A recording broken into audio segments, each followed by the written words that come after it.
Welcome back नाज़रीन। सुकून रमज़ान के खुसूसी इफ्तार ट्रांसमिशन में आपको खुशामदीद कहेंगे। जी अली जी बिल्कुल। और आज का भी बड़ा अहम दिन है और हमारे साथ कारी साहब तशरीफ़ रखते हैं। हम चाहेंगे थोड़ा सा जिनसे भी गुफ्तगू करें, क्योंकि उन ये होता है कि तिलावत कुरान मजीद के बाद हम उनका शुक्रिया अदा कर देते हैं, वे चले जाते हैं। लेकिन हाफिज़ साहब, हम चाहते हैं, हाफिज़ भी हैं आप, कारी भी माशाल्लाह, और तरावी भी इस बार पढ़ा रहे हैं।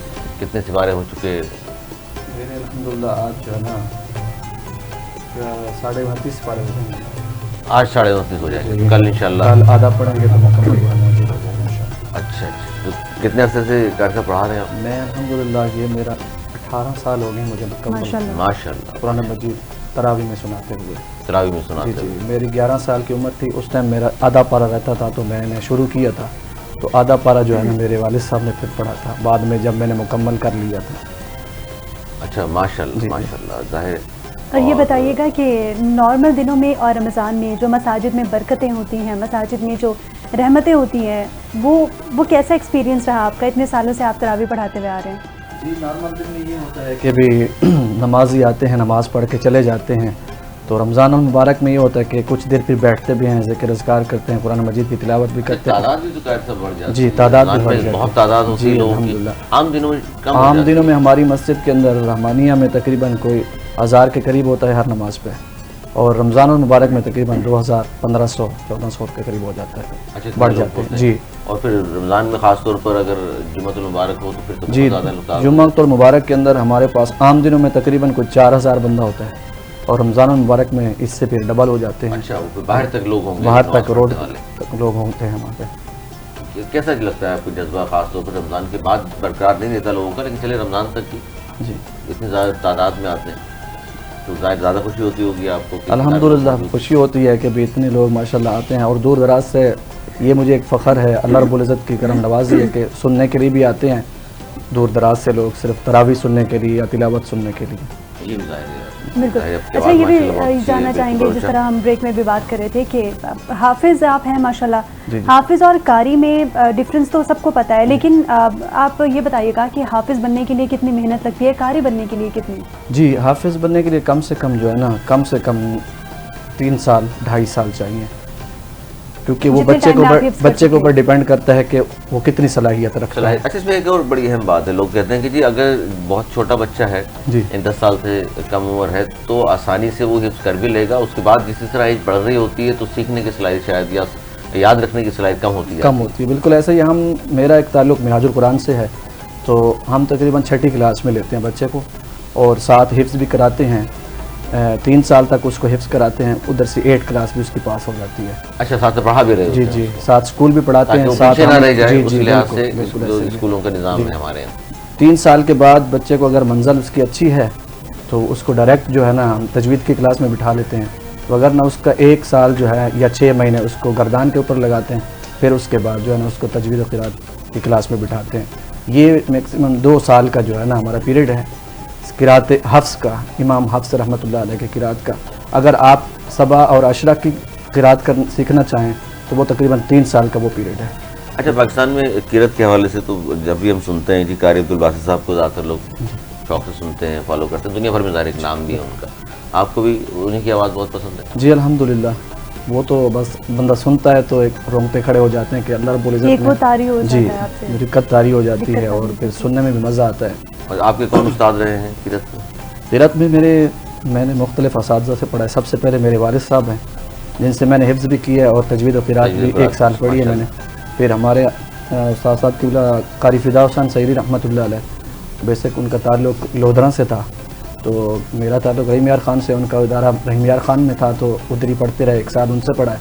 फिर मैं 2013 में मैं लाहौर चला गया मिनहाजुल कुरान के अंदर। फिर वहाँ असातिज़ा मुख्तलिफ आते थे, जो मेरे कुलीग्स भी थे, मैं उनसे सीखता भी था और साथ पढ़ाते भी थे। उसके बाद फिर आप कराची थे? जी कराची मैं 2019 में आया हूँ। 2019 से माशाल्लाह यहाँ मौजूद हैं। अच्छा जी, इस सिलसिला ज़ाहिर है गुफ्तगू शनीद का भी जारी रहेगा, साथ साथ हम्द नात की बात भी हो रही है। तो हम तो आज मुल्तमिस हैं मोहतरमा पलवशा महमूद साहिबा से, बहुत शुक्रिया रसूल मक़बूल सल्लल्लाहु अलैहि वसल्लम, बहुत शुक्रिया।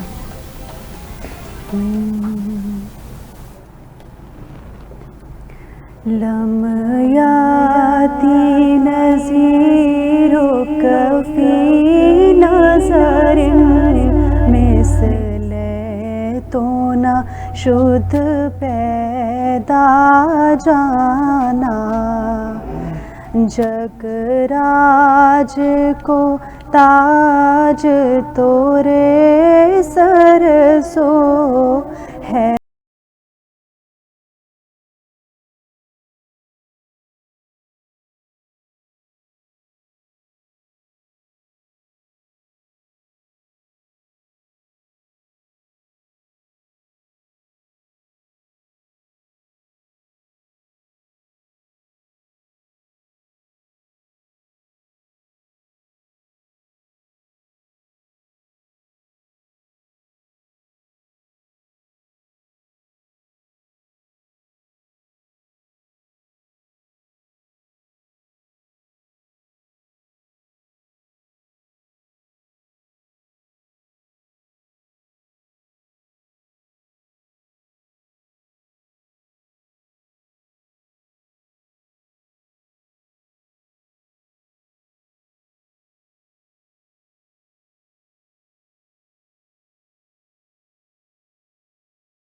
या शम्सु नज़र या तिलैलाती ही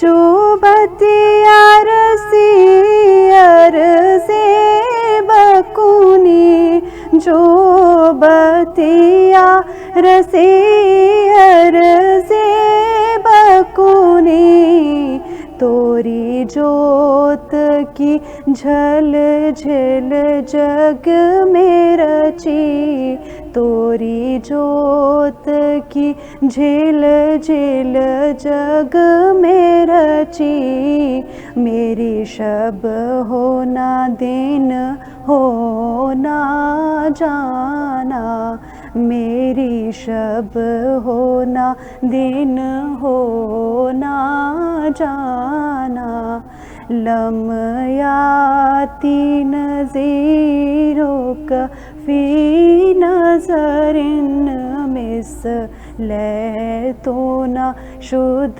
पैदा जाना। जज़ाकल्लाह। सुभान अल्लाह माशाल्लाह जी, खूबसूरत आवाज़ माशाल्लाह आपकी। और शुक्रिया अली, शुक्रिया। ट्रांसमिशन में ज़ाहिर मज़ीद गेस्ट भी आएंगे, सिलसिला जारी रहेगा हमदनात का भी, लेकिन साथ ही हम अपने दोनों मौजूद मेहमानों को शुक्रिया जी भी कहना बिल्कुल चाहेंगे शुक्रिया जो अदा करते तशरीफ हैं। लेके आए कारी राशिद अलवी साहब और साथ ही अनीस अली कादरी साहब जो कि हम बारी ताला के लिए मौजूद थे हमारे साथ। दोनों मौजूद मेहमानों का बहुत शुक्रिया। नाज़रीन हाजिर होंगे एक छोटे से ब्रेक के बाद, हमारे साथ रहिए।